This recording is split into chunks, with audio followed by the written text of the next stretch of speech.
पीने की जो पानी की व्यवस्था है वो देखिए क्या है, अच्छा। खराब हुई पड़ी है। पानी पीने के लिए नहीं मिल रहा, प्यास से तड़प रहे हैं कार्यकर्ता और पानी पीने के लिए नहीं मिल रहा। अच्छा। उनको अधिकारी लोग जो दिखाएंगे वही ना, कार्यकर्ता का बात लोगों को नहीं समझ में आता है। अच्छा। सिर्फ वोट के समय में मेहनत करवाते हैं और कोई काम नहीं है इन लोगों का। अब मंत्री जी कोई ये है ना, हम लोग तो सिर्फ राष्ट्रभक्ति और राष्ट्र प्रेम और देश प्रेम में अपने आप को कुर्बान कर रहे हैं। बाद बाकी काम व्यवस्था जो है सो सिर्फ कहने की बात है। देखिए, गर्मी का मौसम है और गर्मी में सभी लोग परेशान हैं। यहाँ पे बीजेपी कार्यालय में बीजेपी के ही लोग हैं, कार्यकर्ता हैं, क्या कहेंगे? पीने की जो पानी की व्यवस्था है वो देखिए क्या है, अच्छा। खराब हुई पड़ी है। पानी पीने के लिए नहीं मिल रहा। हाँ।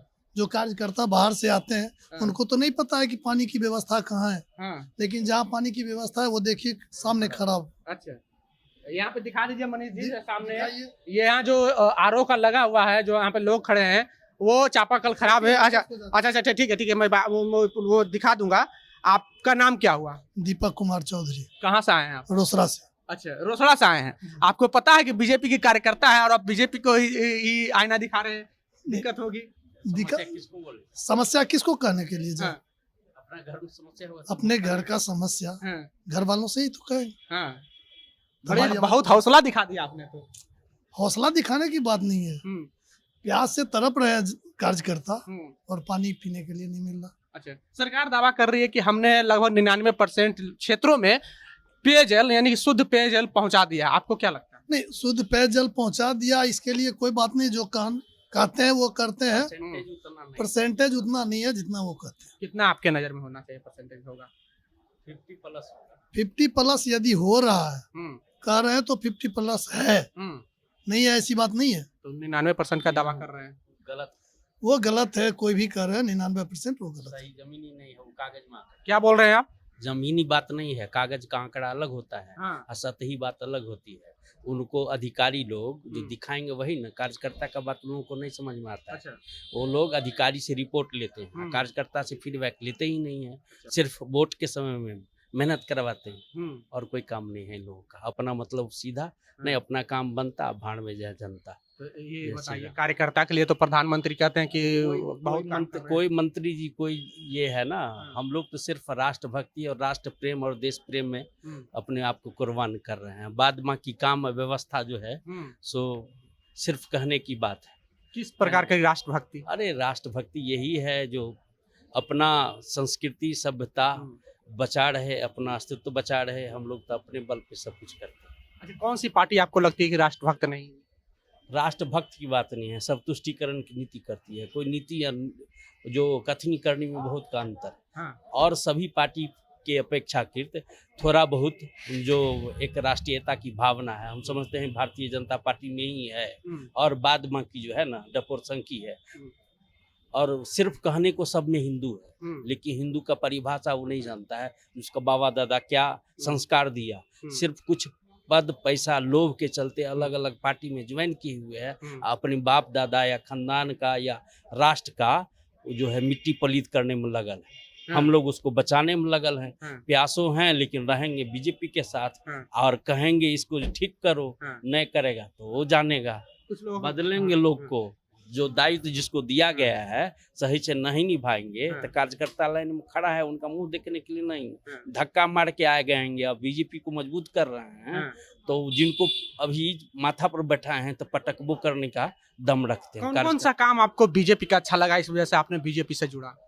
कौन सा काम नहीं, सिर्फ एक ही है, जो समाज रहेगा तब ना हम जिएंगे। समाज को बचाने का कार्य हमको लग रहा है। जो अपेक्षाकृत कमियां सब में है, लेकिन सबके बनिस्पत बीजेपी सुदृढ़ नजर आ रही है। और सबके बनिस्पत अपने जो मौलिक संस्कृति है, सभ्यता है, और वो भी आरएसएस के वजह से, उससे जो प्रशिक्षण जो हम लोगों को भावना भरा जाता है, जो एकता का, समरसता का, बस ये। अच्छा, ये तो बताइए, महंगाई चरम सीमा पे, बेरोजगारी चरम सीमा पे, फिर भी आप लोग बीजेपी का गुणगान कर रहे हैं। इधर सुनिए ना, कोई किसी एक के बुते का चीज है, प्राकृतिक आपदा आएगा उसको आप बदल दीजिएगा। नेचुरल है, करुणा हुआ, व्यवस्था बहुत शर्मड़ाई, और क्या कहते हैं, तब भी लोगों को बहुत कुछ है। पूरे विश्व के परिदृश्य में आप देखिए तो बहुत अंतर नजर आएगा। और उसमें हमारा भारत बीजेपी के नेतृत्व के चलते ही टिका हुआ है और गर्व से हम ताल ठोक के कहते हैं हम हैं मजबूत हैं। तो ये है और क्या है, हौसला रखिए, ये से नहीं, हौसला से उड़ान होती है और ये से ही। पर आंकड़ा उस तरह की नहीं कहती है बीजेपी के वजह से, आंकड़ा बाजी जो है ना, सो हम कुछ जो कैलकुलेटर चलाने ये बताइए बिहार में काम हुआ है कि नहीं?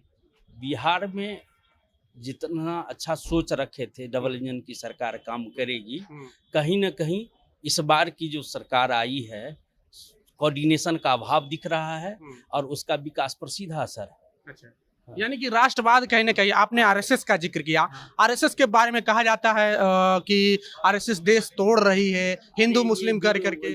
ये जो जिसको नहीं पता है ना, तो वो आप सुनी सुनाई बात कह रहा है। वो तो जीवन है, वो देश का रीढ़ का हड्डी है, वो ढांचा है, स्ट्रक्चर है, जिस पर ये महल बीजेपी का हो चाहे राष्ट्र अभी हमारा गर्व कर रहा है, उसका ढांचा है, स्टील बॉडी जो फ्रेम है, वही हमारा आरएसएस है। आरएसएस का सदस्य हैं आप? सदस्य हैं तब तो बोल रहे हैं। अच्छा, और उसके लिए कोनो सर्टिफिकेट दिखाने की जरूरत नहीं, आपसे हम सर्टिफिकेट नहीं दूसरा मांग रहे बात कह रहे हैं, जो हैं उसमें हैं। और हम तो कहते हैं जो हर परिवार में यदि हिंदू हैं और यदि भारत के लोग हैं, हिंदू नहीं सभी धर्मों का, आरएसएस धर्म विशेष का नहीं है। पहले तो ये जानिए ये भारतीय राष्ट्र का है और अपने बच्चों को उससे प्रशिक्षित करवाएं, उससे संस्कार लें। आरएसएस के बारे में सरदार वल्लभ भाई पटेल जो कि पहले गृह मंत्री थे, उनका कहना था कि आरएसएस और हिंदू महासभा दोनों राष्ट्र के लिए खतरा है। इधर सुनिए, वो जिस समय में जिस परिप्रेक्ष्य में और कुछ छोटी मोटी घटनाओं के संदर्भ में कहे थे, यदि वो आज होते तो आज आरएसएस और ये हम लोगों पे मतलब बीजेपी पे आरएसएस पे जो व्यवस्था दुनिया में चल रही है गर्व करते।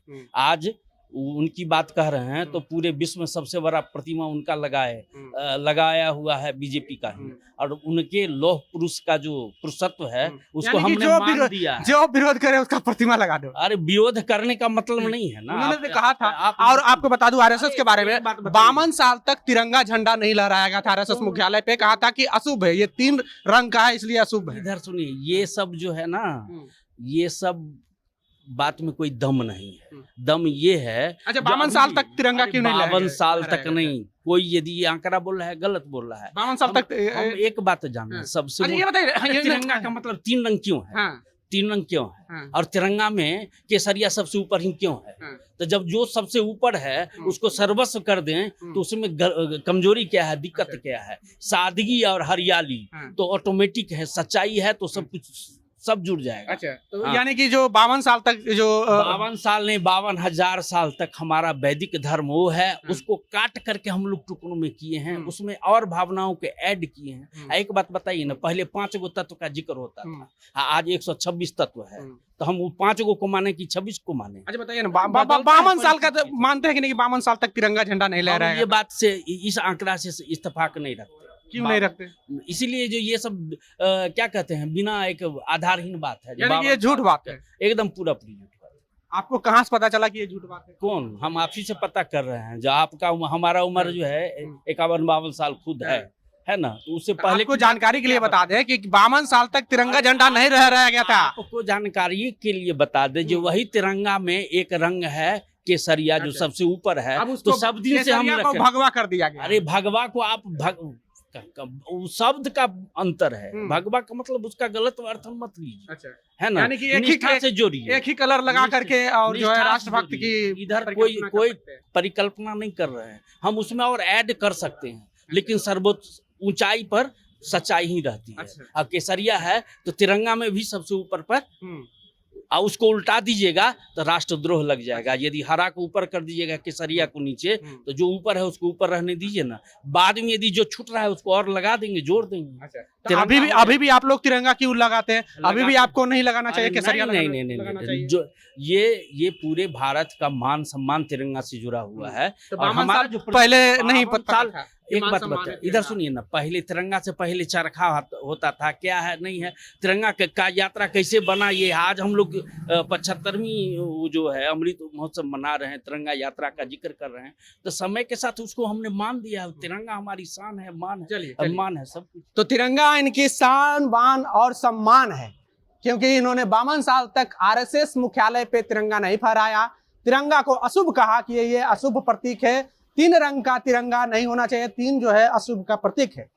बहरहाल बीजेपी कार्यकर्ता से बातचीत कर रहे थे, इन्होंने अपनी समस्या दिखाई और मैं फिर से आपको बीजेपी भारतीय जनता पार्टी कार्यालय के अंदर से दिखा रहा हूं कि इनका कहना है कि पार्टी के जो कार्यकर्ता हैं, जमीनी कार्यकर्ता, वो पानी कहाँ पीने जाए, पानी की किल्लत है। पीएचईडी मंत्री ने दावा किया कि हमने 99% इलाकों में पानी लगा दिया, पर यहाँ पर देखिए कि जो बीजेपी कार्यालय है वहाँ पर ढंग का पानी नहीं मिलेगा, ठंडा पानी नहीं मिलेगा आपको। पानी तो आ रही है और पर पानी पीने लायक नहीं है। बहरहाल आपको हमारा वीडियो कैसा लगा, आप अपनी प्रतिक्रिया कमेंट बॉक्स में जरूर दें। अगर आप यूट्यूब चैनल पर देख रहे हैं तो चैनल को सब्सक्राइब कर लें, फेसबुक पेज पर देख रहे हैं तो पेज को लाइक कर लें। बहुत बहुत धन्यवाद।